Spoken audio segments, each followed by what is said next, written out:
এমপিরা সব কোথায় গেল, মন্ত্রীরা সব কোথায় গেল, কোথায় কাদের কাকা?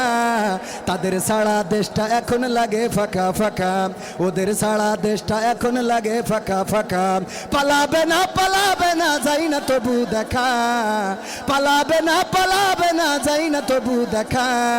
তাদের সারা দেশটা এখন লাগে ফাঁকা ফাঁকা, ওদের সারা দেশটা এখন লাগে ফাঁকা ফাঁকা। আইন মন্ত্রী আটকে গেল আইনেরই ফাঁকে, দাড়ি ছাড়া দরবেশের ভণ্ড ভণ্ড লাগে। পালাবো না, প্রয়োজন হলে ফখরুলের বাসায় গিয়ে উঠবো বলেছিল না? এমপিরা সব কোথায় গেল, মন্ত্রীরা সব কোথায় গেল, কোথায় কাদের কাকা? তাদের সারা দেশটা এখন লাগে ফাঁকা ফাঁকা। পালাবো না।